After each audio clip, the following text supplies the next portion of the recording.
அதிமுக கூட்டணியிலே வரும் ஓபிஎஸ் சம்மதம் தெரிவித்த எடப்பாடி. நண்பர்களே, அதிமுக தொண்டர்களாக இருந்தீங்க அப்படின்னா மறக்காம நம்ம சேனலை சப்ஸ்கிரைப் பண்ணிட்டு இந்த வீடியோக்கு ஒரு லைக் பண்ணிருங்க. அனைத்திந்திய அண்ணா திராவிட முன்னேற்ற கழகத்தை பொறுத்த வரைக்கும் நம்ம அனைவருக்குமே தெரியும், எடப்பாடி பழனிசாமி பொதுச்செயலராக இருந்து கொண்டிருக்கிறார்.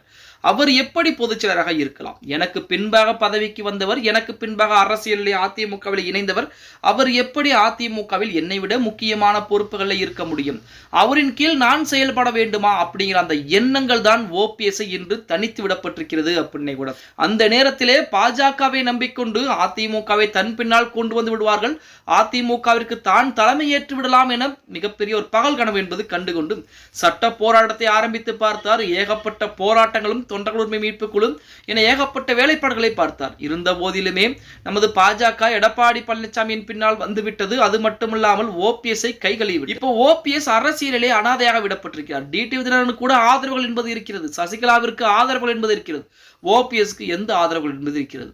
அதாவது தொண்டர்கள் உரிமை மீட்பு குழு அப்படிங்கிற குழுவும் தற்சமயம் வரைக்கும் செயல்படாத ஒரு குழுவாகத்தான் இருந்து கொண்டிருக்கிறது அப்படின்னே கூட சொல்லலாம். இப்படிப்பட்ட ஒரு சூழலில் ஓபிஎஸ் அதிமுக கூட்டணி, அதாவது பாஜக கூட்டணியிலே வரக்கூடியதற்கு எடப்பாடி பழனிசாமி சம்மதம் தெரிவித்திருப்பதாக செய்திகள் என்பது வெளியாகிக் கொண்டு சமீபத்திலே பாஜகவுடைய மாநில தலைவர் நாயனார் நாகேந்திரன் அவர்கள் எடப்பாடி பழனிசாமி சந்தித்து பேச்சுவார்த்தை என்பது நடத்தியிருந்தார். அதுவும் கிட்டத்தட்ட 1 மணி நேரம் நடத்தப்பட்ட அந்த பேச்சுவார்த்தையின் முடிவிலே இந்த முடிவுகள் என்பது எடுக்கப்படும்.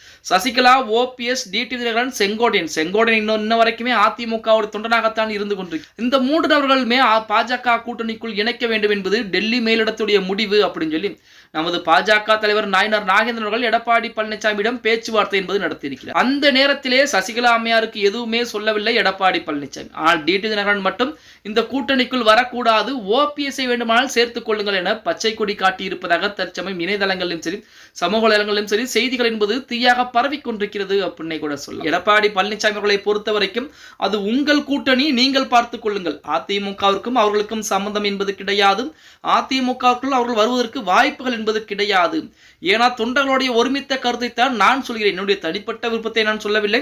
தொண்டர்கள் என்ன நினைக்கிறார்களோ அதைத்தான் நான் சொல்கிறேன். அவர்கள் அதிமுகவிற்கு தேவையில்லை என தொண்டர்கள் முடிவெடுக்கிறாங்க அப்படிங்கிற மாதிரி எடப்பாடி பழனிசாமி சொல்லி இருக்கிறார். ஓபிஎஸ் அவர்கள் அதிமுக இரட்டை இலை சின்னத்துக்கு எதிராக நாடாளுமன்றத்தில் 2024 நாடாளுமன்ற தேர்தலிலே போட்டியிட்டார் அப்படிங்கிற தகவல் நம்ம அனைவருக்கும் தெரியும். திமுகவுடைய கோயிலாக கருதக்கூடிய அந்த தலைமைச் செயலகத்தையே அடித்து நொறுக்கியவர் நமது ஓபிஎஸ் தரப்பினர். ஓபிஎஸ் உடைய உத்தரவின் பேர் தான் அது பூராமே நடந்திருக்கிறது.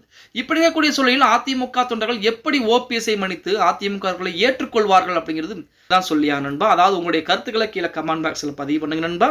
அதிமுகவை பொறுத்த வரைக்கும் நம்ம அனைவருக்குமே தெரியும், ஒன்றிணையாவிட்டாலும் 2026 சட்டமன்ற தேர்தலிலே மாபெரும் வெற்றி பெறக்கூடிய ஒரு கட்சியாக இருக்க போகிறது அப்படின்னே கூட சொல்லலாம். ஓகே गाइस, வீடியோ பிடிச்சிருந்தா மறக்காம லைக் பண்ணிருங்க.